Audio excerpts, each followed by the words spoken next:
पश्चिम बंगाल में टीचर भर्ती घोटाले में राज्य सरकार में कैबिनेट मंत्री पार्थ चटर्जी की गिरफ्तारी के बाद राजनीतिक माहौल पूरी तरह गर्म है। 2 दिन बाद मुख्यमंत्री ममता बनर्जी ने आखिरकार चुप्पी तोड़ी इस मामले पर। उन्होंने एक ऐसा बयान दिया जिसको सुनकर हर कोई दंग है। गिरफ्तारी मामले को लेकर उन्होंने कहा कि मैं भ्रष्टाचार का समर्थन नहीं करती हूं। उन्होंने कहा कि सभी लोग एक जैसे नहीं होते।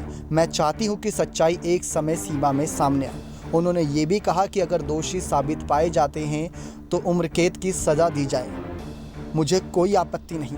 उन्होंने ये भी कहा कि मैंने जीवन भर राजनीति की है या अपने निजी फ़ायदे के लिए नहीं की है। मेरे लिए राजनीति ही जनसेवा है। राजनीति लोगों से प्यार करने और देश की सेवा करने के बारे में है।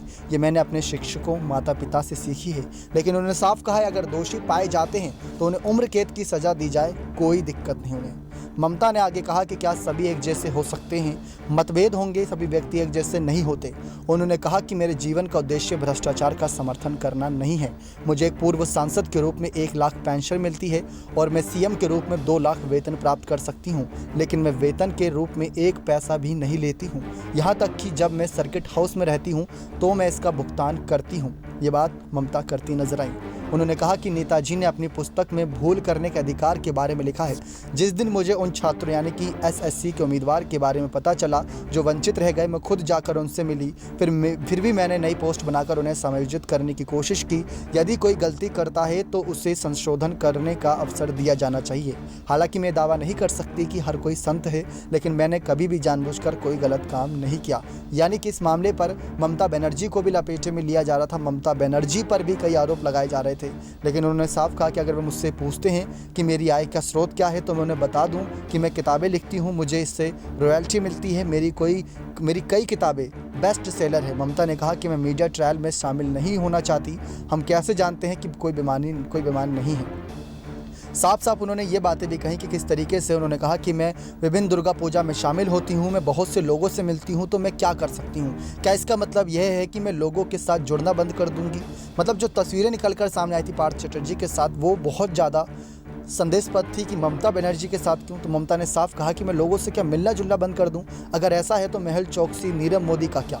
पीएम भी दिखे उनके साथ। उन्होंने जानबूझकर 22 जुलाई को सिर्फ हमें निशाना बनाने के लिए चुना क्योंकि हमने 21 जुलाई को सफलतापूर्वक रैली की थी।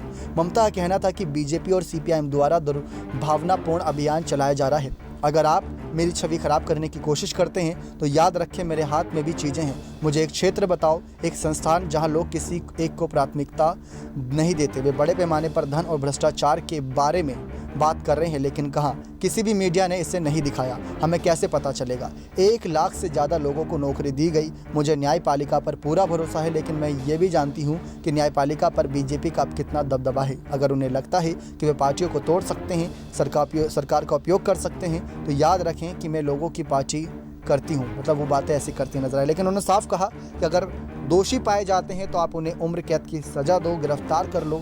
जो कानून दंड संहिता में अधिकार हैं, फैसले हैं, उनके तहत ये फैसला लिया जाए, उससे उनको कोई आपत्ति नहीं होगी। ये उनका बड़ा बयान है। नेक्स्ट 9 न्यूज़ रूम की रिपोर्ट।